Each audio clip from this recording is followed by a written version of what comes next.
Definite integration में आज जो हमने अपना अगला क्वेश्चन लिया है वो है if this one denotes the greatest integer function then find the value of. आपको पता है कि ये साइन जो है ग्रेटेस्ट इंटीजर फंक्शन का होता है। अब ग्रेटेस्ट इंटीजर फंक्शन जो है हमारा यहाँ दिया हुआ है और इसकी वैल्यू इवेलुएट करने की बात है। क्वेश्चन है हमारा लिमिट दिया हुआ है 0 से 3 greatest integer function x dx, और जो हमारा दूसरा क्वेश्चन है उसमें लिमिट है 0 से 2 greatest integer function x square dx। बात अगर सबसे पहले क्वेश्चन की करें तो इसमें हमारा लिमिट जो है 0 से लेकर 3 तक है और यहाँ ग्रेटेस्ट इंटीजर फंक्शन है। अब 0 से लेकर 3 तक के बीच में जो भी इंटीजर्स आते हैं हमारे लिए वो मायने रखते हैं। नंबर लाइन पर 0 से लेकर 3 तक को अगर आप प्लॉट करें तो 0 से स्टार्ट करके जो अगला इंटीजर मिलेगा वो आपको 1 मिलेगा। 1 के बाद जो अगला इंटीजर मिलेगा वो 2 मिलता है और 2 के बाद जो अगला इंटीजर मिलेगा वो हमारा 3 आता है। यानी 0 से लेकर 3 के बीच में इंटीजर के नाम पर हमारे पास 1 और 2 है। तो इस लिमिट को जो कि 0 से लेकर 3 तक है इसे हम पार्ट में जब ब्रेक करेंगे तो हमने सबसे पहला पार्ट लिया है 0 से लेकर 1 तक। 0 से लेकर 1 फंक्शन हमारा वही रहेगा ग्रेटेस्ट इंटीजर फंक्शन x का। फिर अगला लिमिट जो है 1 से 2 फंक्शन वही है हमारा ग्रेटेस्ट इंटीजर फंक्शन x का। और फिर हमारा लिमिट 2 से 3। ओरिजिनल में जो लिमिट 0 से 3 डायरेक्ट थी उसे हमने बीच में जो ब्रेक किया तो बीच में हमने 2 हिस्सों में ब्रेक कर दिया। टोटल 3 हिस्से बने हैं। पहला हिस्सा 0 से लेकर 1 तक का है, दूसरा हिस्सा 1 से लेकर 2 तक का और तीसरा हिस्सा 2 से लेकर 3 तक का। अब आपको डेफिनेट इंटीग्रेशन में एक चीज़ पता होनी चाहिए कि ये लिमिट्स जो होती हैं वो इस x की वैल्यू होती हैं। इतना तो जानते हैं कि ये लिमिट्स जो हैं वो इस x की वैल्यू हैं और फंक्शन के नाम पर जो हमारे पास है वो हमारे पास x है।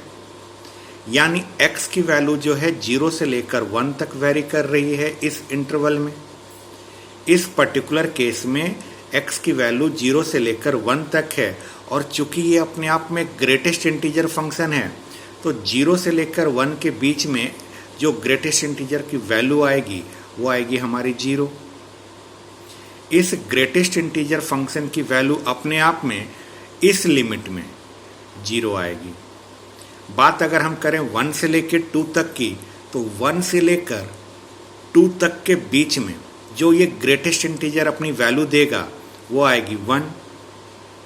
बात अगर हम करें इस इंटरवल की 2 से लेकर 3, इस इंटरवल में ग्रेटेस्ट इंटीजर जो वैल्यू देगा वो अपने आप में देगा 2। ग्रेटेस्ट इंटीजर फंक्शन के बारे में हमने बहुत पहले इंक्रीजिंग डिक्रीजिंग फंक्शन में पढ़ा हुआ है।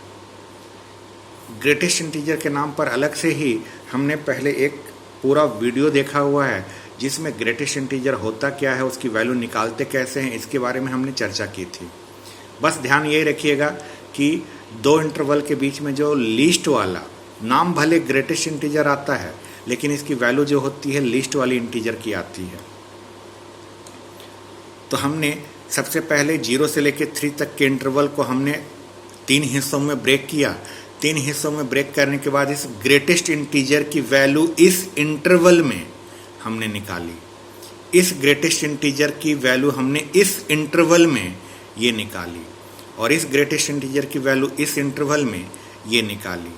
अब इसे करना कुछ नहीं है, बस इंटीग्रेट कर देना है। 0 का तो कोई इंटीग्रेशन का मतलब होगा ही नहीं क्योंकि ये 0 कांस्टेंट के फॉर्म में अगर आप बाहर भी निकालेंगे तो जो यहाँ बचेगा उसको इंटीग्रेट करने पर जो भी आएगा उसका 0 से मल्टीप्लाई होकर फाइनल 0 ही बनेगा। 1 का इंटीग्रेशन x है। अब ये जो ब्रैकेट लग रहा है ये ग्रेटेस्ट इंटीजर वाला ब्रैकेट नहीं है, ये ब्रैकेट लिमिट पुट करने वाला ब्रैकेट है।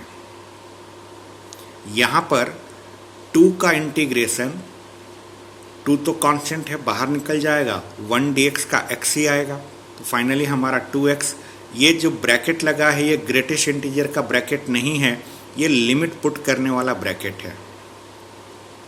इसके बाद इस लिमिट को हमने पुट कर दिया, पहले upper limit minus lower limit x की जगह पुट करेंगे तो 2 - 1, यहाँ x की जगह अपर और माइनस में फिर लोअर, तो ये आएगा। इस पूरे को जब हमने सॉल्व किया, पूरे को सॉल्व करने पर हमारा फाइनल आंसर 3 आया। तो इस तरह से 0 से लेकर 3 ग्रेटेस्ट इंटीजर x dx का इंटीग्रेशन 3 आता है।